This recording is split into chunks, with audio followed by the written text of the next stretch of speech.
meditar sobre aquilo que nesta manhã podíamos falar e ultimamente tenho-me inspirado em alguns filósofos, em alguns homens da história e hoje não vai fugir ao sítio, vamos falar um pouquinho sobre um homem e alguns mais que nos trouxeram ideias incríveis.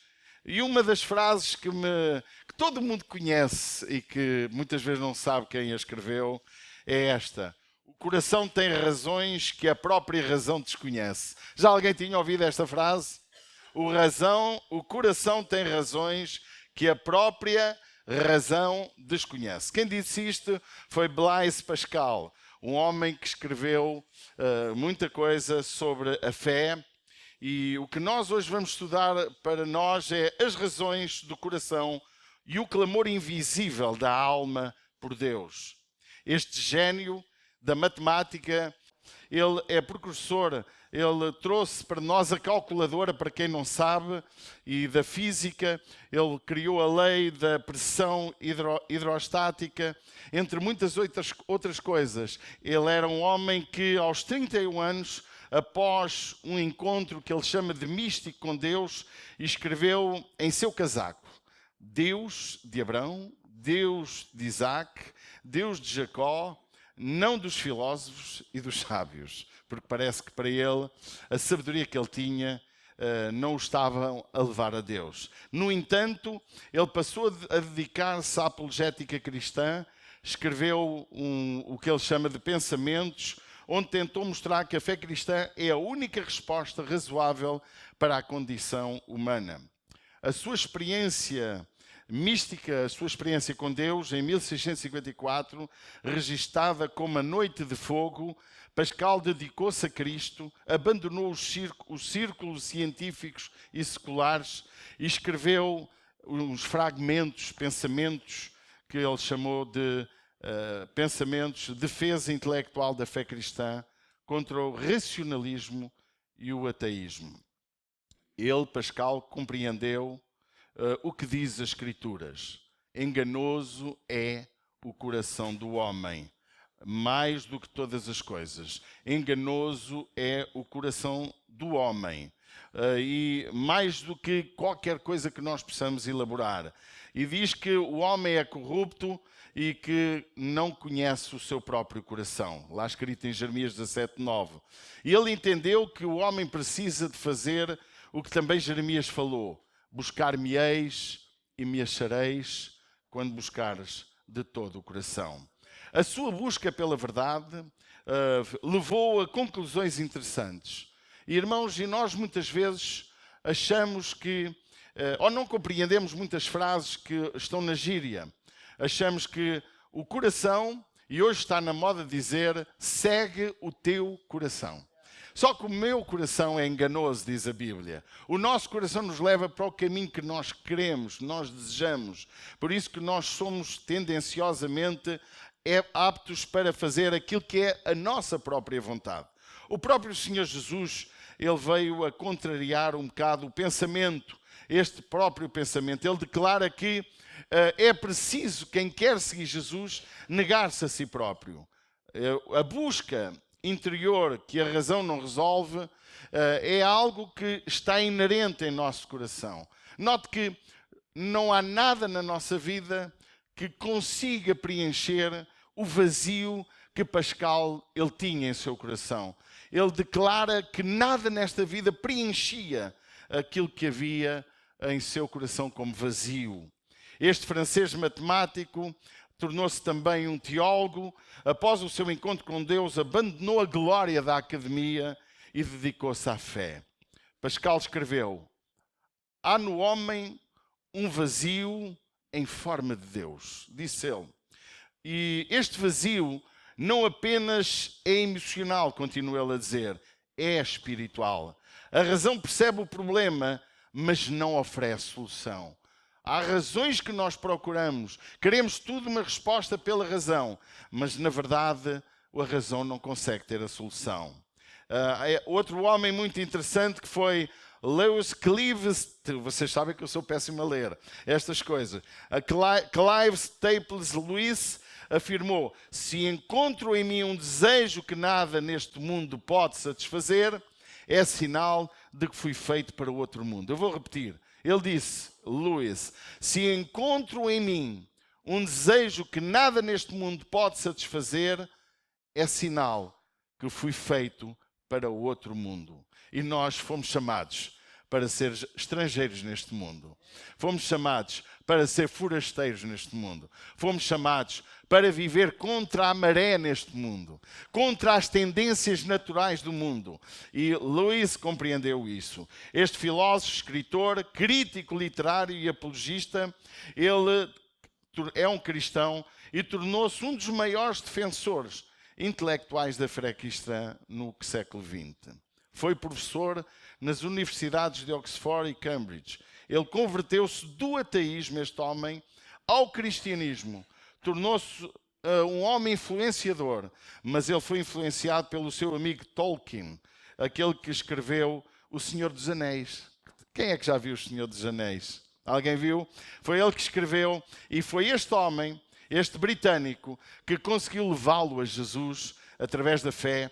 Mas Tolkien declara: o Evangelho é verdadeiramente história de que todas as outras histórias são apenas sombras. Eu vou repetir. O Evangelho é verdadeiramente história de que todas as outras histórias são apenas sombras.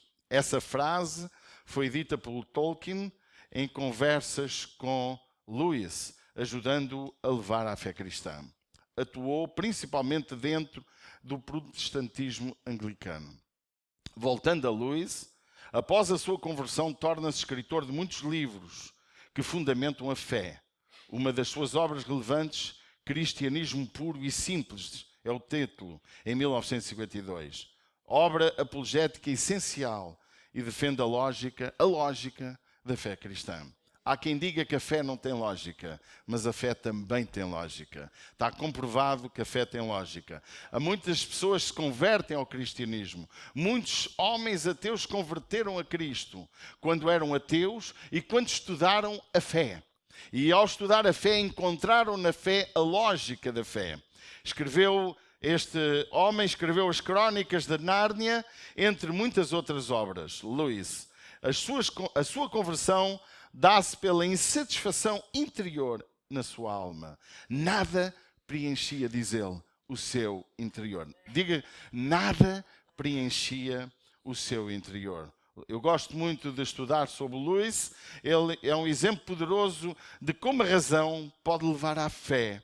Ela mostra que a fé cristã resiste à análise lógica e filosófica. A mente e o coração são ambos instrumentos válidos na busca de Deus. Mesmo um intelectual ateu pode ser vencido pela alegria inexplicável da graça de Deus, do favor de Deus. Não há razão para nenhum de nós não compreender o favor de Deus em nossa vida. Não há razão para nenhum de nós achar que a sua sabedoria ela é superior àquilo que é a sabedoria de Deus. Hoje, Davi, podemos falar, e nós que falamos muito de Bíblia, Davi disse umas palavras que eu acho fantásticas. O Salmo número 14, ele é uma expressão de alguém que até critica e sente o que Deus sente. E diz lá o Salmo 14, verso 1 a 3. Peço que todos coloquem, possa colocar no ecrã. A tradução que eu vou ler é de King James, mas diz assim: e diz o tolo em seu coração, Deus não existe. Todas as suas atitudes são corruptas e abomináveis. Não há um que faça o bem, diz o verso número 1. O verso 2 diz: dos céus o Senhor se inclina sobre a humanidade para ver se há alguém que tenha juízo e sabedoria. Alguém que busca Deus de verdadeiro coração. Diz o verso 3, todos se desviaram, igualmente se corromperam. Não há ninguém que faça o bem, não há um sequer. Esta era a visão de Davi, que no seu poema, na sua canção, na sua expressão de adoração a Deus, a sua visão do mundo e dos homens e de Deus, ele expressa que o homem se tornou tolo. Eu não sei se vocês sabem, Davi viveu uma época em que a filosofia estava já em grande força. E ele era um poeta, ele era, no contexto do tempo dos poetas, ele podia também ser um filósofo da fé cristã. Porque ele filosofava como ninguém, mas a sua filosofia, a sua maneira de estar, os seus poemas, as suas músicas, expressavam o seu sentimento em relação a Deus, em relação ao homem. E nós, irmãos, precisamos compreender isto. Diz que o homem se tornou louco. Na tradução que nós temos mais arcaica, pode pôr para mim, o verso número 1, ela, volta ao mesmo texto, se faz favor. Diz assim, diz o néscio, o louco, no seu coração, não há Deus. E depois ele declara, os homens têm-se corrompido, fazem-se abomináveis em suas obras. Não há quem faça o bem. Se nós analisarmos isto que aconteceu há 3.000 anos atrás, este texto foi escrito há 3.000 anos. E se nós analisarmos os nossos tempos, o nosso dia, nós observamos como esta frase nunca teve tão certa, nunca foi tão expressiva. Veja como o homem está louco, veja os políticos estão loucos, brincam com a vida das pessoas, as pessoas que de posses brincam com quem não tem posses, as pessoas que não têm posses desrespeitam aqueles que têm alguma posse. O mundo está a ficar louco e o mundo está ainda numa atitude pior. Há os que se dizem cristãos, que como disse a Corine bem no domingo passado em Fátima, ela pôde dizer e pregou sobre os cristãos ateus, que são as pessoas que falam de Deus, mas não têm Deus. São as pessoas que falam de Deus sem acreditar em Deus. Jesus disse isso há 2.000 anos atrás. Vocês me chamam Senhor, Senhor, mas não fazem o que eu vos mando. A igreja precisa de compreender o seu papel, a sua postura, para compreender que há Deus. Não brinque com aquilo que é sério. Deus existe, Deus é real, Deus está aqui. Deus é aquele que não é uma ilusão. E Deus está neste lugar em espírito e em verdade. E o Davi tinha essa noção. O sábio Salomão declara algo que eu venho num enquadramento daquilo que estamos a estudar nesta manhã. Há caminhos que ao homem parecem direitos, mas o fim deles, quem é que me ajuda a acabar? São os caminhos da morte. Provérbios 14, número 12. Sábio Salomão é considerado o homem mais sábio que passou pela terra. Claro que Jesus ultrapassa, mas é um homem filho de Davi, o qual ele declara coisas incríveis sobre esta área. O homem procura saber mais do que realmente lhe é permitido saber. Já Deuteronômio diz, no capítulo 29, verso 29, que as coisas reveladas são para nós e nossos filhos. As que estão encobertas são para Deus, nosso Senhor. O homem quer muitas vezes saber mais e na sua loucura ele chega a uma conclusão muitas vezes que não há Deus. Porquê? Por uma razão muito simples. Porque ele não busca Deus com todo o seu coração. Porque Deus diz, buscar-me-eis e me achareis, se me buscardes com todo o coração. O primeiro ponto foi a busca interior que a razão não resolve. O segundo aspecto que queremos estudar é a razão humana é limitada, mas a fé é completa. Pode dizer amém? A modernidade tentou substituir Deus pela razão. Blaise Pascal já alertava que o racionalismo puro era insuficiente para compreender o sentido da vida. Alguém que fala coisas muito interessantes, Immanuel Kant, embora racionalista, reconheceu os seus limites e declara: duas coisas me impressionaram, o céu estrelado sobre mim e a lei moral dentro de mim. Havia uma lei moral. Kant sabia que havia em seu coração uma lei moral. A fé cristã não é contra a razão de maneira nenhuma, mas vai além dela. É sobre-racional e não é irracional. Há muita gente que diz a fé é irracional, a fé não tem lógica. A fé, irmão, há uma coisa que a fé ultrapassa os limites também do racional, mas a fé tem lógica. A fé é racional. A fé se aprende. Não é em vão que a Bíblia diz que a fé, ela não vem por assistir a uma reunião. A fé também não vem por ver os milagres sobrenaturais a acontecer. Isso impulsiona-te a querer alguma coisa. A fé, de acordo com a Bíblia, ela vem pelo conhecimento da palavra de Deus. Ou seja, aquilo que gera fé em meu coração não é o que me dizem que os outros creem, é aquilo que eu aprendo desta que é a palavra de Deus. A palavra de Deus, ao ser estudada, ao ser lida com compaixão e com sinceridade, ela vai gerar fé dentro de mim. E esta fé que me leva a transformar a minha vida. Um dia Jesus disse a Nicodemos. Nicodemos era o homem dos mais sábios que havia no tempo de Jesus. Ele procura Jesus de noite. Ele era um homem forte, conhecedor, era alguém que tinha um conhecimento académico muito elevado. A Bíblia diz no capítulo 3 de João que ele veio ter com Jesus à noite, para não ser mal interpretado por aqueles que o acompanhavam na sua geração.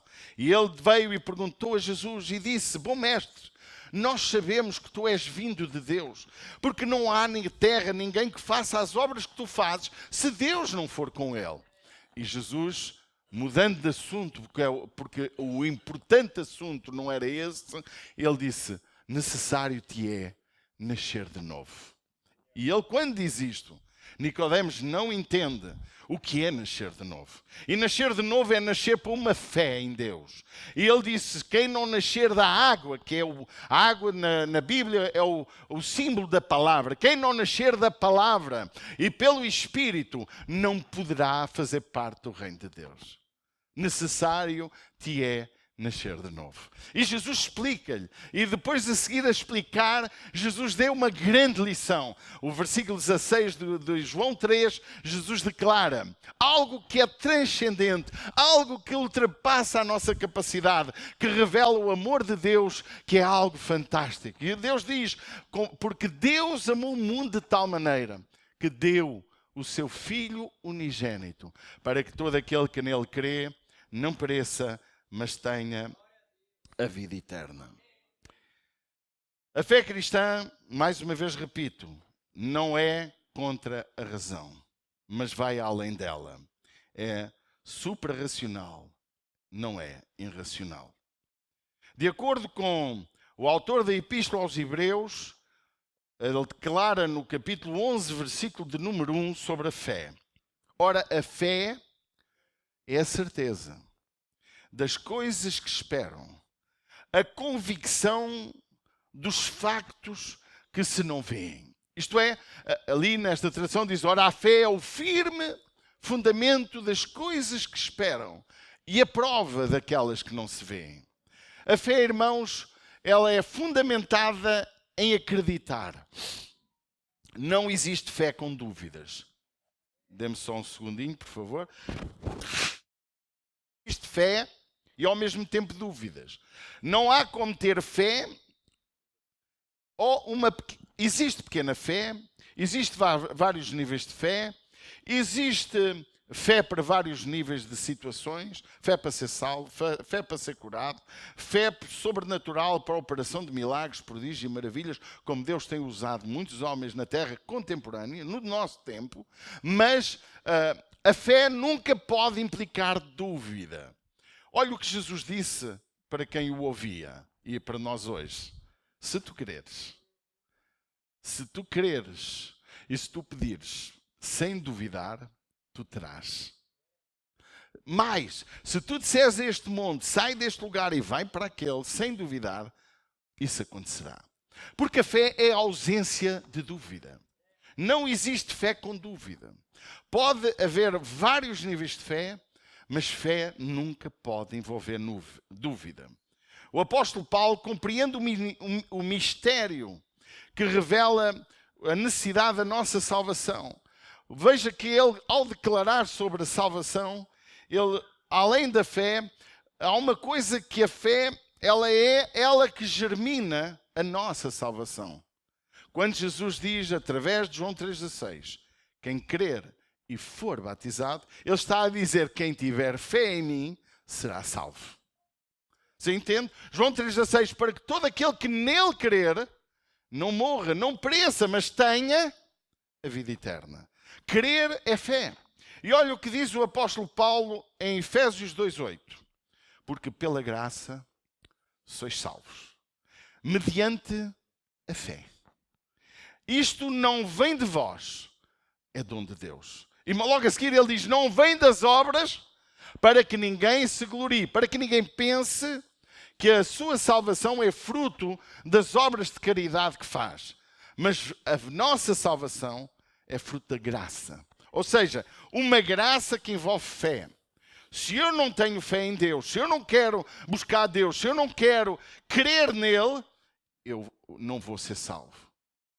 Alguém compreende o que eu estou a falar? Vocês se recordam na cruz? Havia um homem na cruz, ao lado de Jesus. Aliás, havia dois, um à direita e outro à esquerda. Mas um deles continuou a falar mal de Jesus. Continuou a blasfemar de Jesus. Estava a morrer, condenado pelos seus atos. Jesus morreu, condenado pelos nossos atos. Não foi ele que cometeu algum delito, fui eu que cometi. Foste tu que cometeste. E ele foi àquela cruz para morrer em meu lugar, para que eu, ao crer nele, eu possa ser salvo. Salvo do quê? Não é salvo de falta de dinheiro. Não é salvo para ter uma vida boa. É salvo de uma condenação eterna. É salvo do perdão dos meus pecados. E é qualquer coisa maravilhosa que nós podemos entender. E um deles olhou para Jesus e disse, olha, lembra-te de mim quando estiveres no teu reino. E repreendeu o outro que estava a blasfemar. De acordo com os textos sagrados, num determinado momento os dois criticaram Jesus. Mas passado algumas horas, um deles repreendeu o colega e disse, por que estás a falar mal? Ele não fez mal nenhum. Nós sim, merecemos estar aqui. E quando ele diz isto, ele olha para Jesus e pede-lhe socorro. E num ato de fé, que isto é, passou a acreditar nele, alguma coisa extraordinária ele viu em Jesus. E ele olhou para Jesus e reconheceu que o reino de Jesus era diferente do reino do mundo. Por isso que a Bíblia diz que nós pertencemos a outro reino.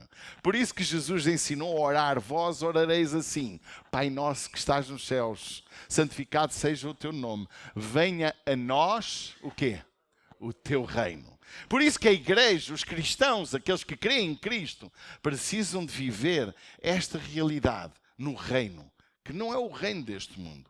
Porque o reino deste mundo é outro. Nós vivemos num reino, mas o nosso reino é outro. Porque é isso que nós queremos, acreditamos que vivendo de acordo com os princípios dele, nós vamos ter os nossos benefícios, não presentes só, mas no futuro. Mas nós não seguimos Jesus. Ainda ontem o Rodolfo na reunião dizia, e muito bem, nós não seguimos Jesus, nem vimos à igreja para ter uma vida melhor. Isso é egoísmo. Nós também não somos contribuintes financeiros na igreja, não ajudamos a igreja com as nossas finanças para podermos ter benefícios com Deus. Deus vai-me multiplicar o dinheiro. Não!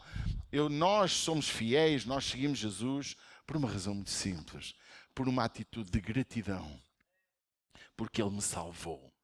Ele me libertou de uma condenação eterna. Eu quero seguir Jesus, não porque por uma razão humana ou física, mas por uma razão muito mais especial. Irmãos, no momento em que nós compreendemos que Deus sempre esteve perto de nós, que Deus está conosco, mesmo que nós não creiamos nele, Ele sempre está a aguardar qual é o momento que o meu filho, que esta minha criatura, se dispõe a dizer, Senhor Jesus, eu quero receber-te. A salvação não é pelas obras, mas a salvação vem quando recebemos Jesus. Ontem partilhava na nossa escola Connected que nos tornamos filhos de Deus quando o recebemos em nosso coração. João 12 declara, todos quantos o receberem, dá-lhes o poder de serem feitos filhos de Deus, àqueles que creem no seu nome. Terceiro aspecto desta manhã é precisamos de entender que o nosso coração clama por salvação. ou redenção. O coração é enganoso, disse Jeremias no capítulo 17, versículo 9. Mas também é o lugar onde Deus quer habitar. Ele é enganoso, muito enganoso, mas é o lugar que Deus quer habitar através do Espírito Santo. Santo Agostinho, que disse algumas heresias, mas que foi o pai de muita teologia que hoje nós recebemos como certa, ele disse algo interessante. Fizeste-nos para ti, e o nosso coração vive inquieto enquanto não repousar em ti. Ele declara isto. A dor, o vazio, a angústia, tudo isso são gritos da alma por salvação. Eu conheço pessoas que nada as faz felizes. Eu tenho dito a pessoas que tu achas que a tua solução era pagares as tuas dívidas, ou achas que a tua solução é ter um carro novo, ou achas que a tua solução é ter saúde, a tua solução é ter a família melhor do mundo, mas não é. Nada preenche o vazio que há no nosso coração. Billy Graham dizia isso. Morreu há pouco tempo. Billy Graham foi um dos maiores evangelistas. Dizem que pregou a 200 milhões de pessoas, espalhadas por todo o mundo. E ele declara e sempre dizia: nada nesta vida preenche o vazio que há dentro do teu coração. E ele dizia isto com convicção plena. E ele atraiu milhões de pessoas a Jesus. Meus irmãos, David Bunker, um homem que evangelizou a África, que viu pessoas a ser curadas, ressurreição de mortos, ainda do nosso século. Ele podia dizer às multidões que não importava não ter comer, não importava morrer de fome, não importava morrer doente. O que importa é morrer com Cristo. Isto é a base da nossa vida. Amém? Nós precisamos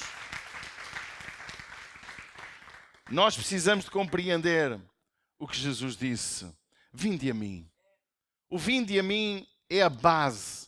Jesus, sabendo o vazio do homem, Jesus sabendo a necessidade de cada um de nós, ele declara em Mateus 11, 28, vinde a mim, todos. Ele não quer alguns. Ele quer o Conselho de Orém. Ele quer a nação de Portugal. Ele queria que todo mundo quisesse vir a Ele. Mas não vem, porque a maioria das pessoas não querem Deus. E Deus respeita a tua vontade.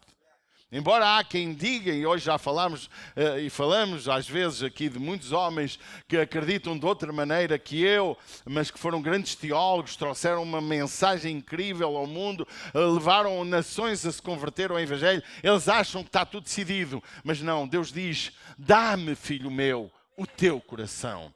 A Bíblia diz, vinde a mim todos os que estáis cansados e oprimidos. E quem são estes cansados? Não são os pobres nem os miseráveis, não são as pessoas sem recursos, não são as pessoas aflitas, são todas as pessoas que sentem o vazio dentro do seu coração. Como Luís, que não tinha no seu coração nada que conseguisse alegrá-lo, a sabedoria, o conhecimento, o valor das suas descobertas, que ainda hoje têm valor, não preenchiam o seu coração. Ele era um homem muito à frente do seu tempo. Talvez tu também sejas, mas há uma coisa que não podemos esquecer. Nós precisamos de ter Deus a ocupar o nosso coração. Em Apocalipse a Bíblia diz, eis que estou à porta e bato. Se alguém ouvir a minha voz e abrir a sua porta, eu entrarei e farei morada e cearei com ele. Porque cear no contexto judaico-cristão, ou mesmo no contexto judaico não cristão, cear com alguém significa comunhão. E o que Deus quer é ter uma relação contigo pessoal. O que Deus quer é viver contigo, ombro a ombro. Ele quer se relacionar contigo. É muito interessante, irmãos, nós percebermos como muitas vezes nós procuramos respostas. Eu tenho dito a muita gente, há perguntas que não precisamos de fazer a Deus. Elas já estão aqui as respostas. Mas há respostas que não estão aqui. E essas o Espírito Santo vai trazer à tua vida. Deus te vai revelar. Eu disse há pouco, Salomão, o grande sábio, ele entendeu a necessidade de dar o nosso coração a Deus. Por isso lá Provérbios 23, 26 declara, dá-me, filho meu, o teu coração. A cruz de Cristo responde às razões do coração e da mente. O Evangelho é lógico e amoroso. Revela a justiça de Deus e o seu amor redentor. Um homem que morreu há bem pouco tempo, John Stott, escreveu imensos livros, muitos de vocês que têm livros em casa. Ele declara, na cruz, vemos a mais profunda revelação de justiça e do amor de Deus. Eu quero explicar isto. Na cruz, Jesus sofre a justiça dos nossos pecados. Ele foi condenado. E a condenação dele foi aceite naturalmente, porque ele era perfeito. A Bíblia diz, João Batista olhou para ele e disse, eis o Cordeiro de Deus que tira o pecado do mundo. Jesus na cruz encontramos a justiça de Deus. A punição do meu pecado caiu sobre ele. E essa punição foi justa. Não é que Jesus tivesse falhado, mas diz a Bíblia em Isaías que agradou a Deus moer Jesus Cristo, que agradou a Deus enfermá-lo, para que pelas suas pisaduras, obrigado, nós pudéssemos ser sarados. Então, na cruz eu encontro a justiça de Deus, mas na cruz eu encontro o grande amor de Deus, em que Ele nos ama incondicionalmente. Ama-nos independentemente da nossa história passada, até da nossa história futura. Mas a justiça está lá, para todos que vierem a Ele. Nesta manhã, é meu desejo que nós possamos compreender que a cruz de Cristo responde às razões do coração e da mente. Jonathan Edwards, este pregador do século XVIII, pregava sobre as afeições religiosas, ou seja, que a fé verdadeira envolve tanto entendimento quanto paixão pelo Senhor. E a Bíblia declara em Romanos 5,8, Deus prova o seu próprio amor para conosco, pelo facto de ter Cristo morrido por nós, sendo nós ainda pecadores. Ainda em João 8,32, este texto que todos sabemos de cor, conhecereis a verdade, e a verdade vos libertará. Este é dos textos que eu mais me apaixono, porque a verdade, ela tem sempre duas fases. A fase que me alivia e a fase que me desanima. A verdade que me dói, a verdade que me contraria, a verdade que eu tenho que reconhecer que estou mal, a verdade sobre quem eu sou e o que eu preciso. Essa verdade dói. A verdade que eu preciso de compreender de que se eu não recebo Jesus e não o aceito, estou condenado. A Bíblia, o amor de Deus na cruz, revela-se que Ele está pronto a nos perdoar independentemente de todos os nossos pecados. Custa dizer o que eu vou dizer. Se um dia o pior homem da história da humanidade podia ser, nem vou dizer o nome que ele ainda é vivo, antes que eu diga é melhor nem dizer, mas vamos falar dos que morreram, não é? O alemão, o Hitler. Imagine Hitler, aquele louco, aquele homem que fez coisas horríveis. Se ele na hora da morte se arrependeu dos seus pecados, pode ter certeza que foi salvo. Arrepender não é só dizer, Pai, perdoa-me. Arrepender é sentir dor profunda pelo pecado. Arrependimento não é um descargo de consciência. Arrependimento não é remorsos pela dor causada aos outros ou até a ofensa a Deus. Arrependimento é algo que estamos prontos a pedir perdão e a mudar de história. É aí que se dá o novo nascimento. Por isso que, irmãos, se Deus pode perdoar um bandido, um homicida, como diz a Bíblia, se Deus pode perdoar uma adúltera, como diz a Bíblia, se Deus pode ter na sua genealogia uma mulher chamada Raabe, que era uma prostituta e passou a fazer parte da genealogia de Jesus, se Jesus perdoou uma adúltera que todos queriam matá-la à pedrada, como diz a lei, eu quero te dizer, não há pecado na tua vida que Deus não possa perdoar. Mas também te quero dizer algo novo. A verdade sobre isso é incrível, mas a verdade, se tu não te arrependes, também não serás salvo. O Deus que nos salva é o Deus que tem as portas da vida e da morte, da eternidade com Ele ou da eternidade sem Ele. Para terminarmos, somente em Cristo encontramos sentido, salvação e paz. Eu tenho aqui, morreu Ravi Zacarias, morreu em 2020. Era indiano, embora se tenha naturalizado canadiense, ali da zona ali onde vocês estiveram, não sei se alguma vez o ouviram pregar, conheceram? Muito bom. Ele disse algo muito, muito bonito. Jesus não é apenas a resposta, Ele é o contexto de todas as respostas. Amém? Isto é absurdo. É que às vezes pensamos que Jesus é a resposta para determinada coisa. Não! Ele é o contexto de todas as respostas. O coração clama por perdão, direção e sentido. Jesus é a resposta completa, não só para a alma, até para a razão. Amados, hoje estamos a ter uma lição sobre razão e sobre o coração. E nós precisamos de compreender que nós temos como igreja saber explicar a fé a quem nos rodeia. Saber, e ontem tínhamos uma senhora que hoje não pôde vir, e ela tem uma sede de Deus incrível. Algo fantástico. E ela estava maravilhada, ela amou a mensagem do domingo passado que eu pude transmitir à igreja, e ela já estava a dizer: pastor, ajude-me a escolher uma Bíblia, eu quero a Bíblia que você me recomendar, porque eu quero conhecer mais. Amados, nós precisamos ter fome e sede de Deus. Porque Jesus disse: todo o que vem a mim, nunca deitarei fora. Então nós precisamos, irmãos, de compreender que Jesus não é só uma resposta. Ele é o contexto de todas as respostas. Amém? E hoje a Bíblia diz em Hebreus 3,15: se hoje ouvires a voz de Deus, não endureçais o vosso coração. Se com a tua boca, diz ainda Romanos 10,9, se com a tua boca confessares Jesus como Senhor e teu coração creres que Deus o ressuscitou dos mortos, serás salvo. Irmãos, eu hoje acredito que Deus, através da mensagem que estará publicada na net, através de aqui presente, cada um de nós, se algum de nós anda distraído na sua fé, hoje é a hora de entregar a sua vida a Jesus. Se hoje ouvires a sua voz, não endereceis o vosso coração.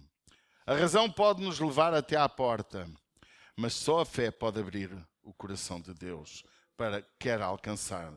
Não só a sua lógica, mas no seu interior. Você pode ser culto, intelectual ou simplesmente sincero.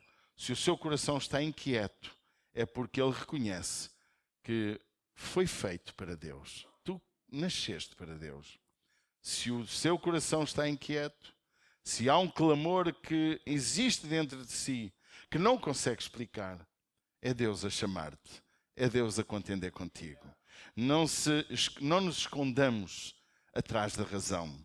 Não usemos razões. Não inventemos argumentos para não receber Cristo em nosso coração. Eu pedia que todos ficássemos de pé. Em relação ao texto que iniciámos a nossa meditação, em que Paulo, mais tarde, em Romanos 3, declara a mesma coisa. Como está escrito, não há nenhum justo. O Salmo 14, ele inspirou-se no Salmo 14 e diz: não há um justo nenhum sequer. Não há ninguém que entenda, ninguém que busque Deus. Todos se desviaram, tornaram-se juntamente inúteis. Não há quem faça o bem, não há nenhum sequer. Se te queres tornar uma pessoa justa, se te queres tornar uma pessoa melhor, só é possível quando Deus entrar em nosso coração.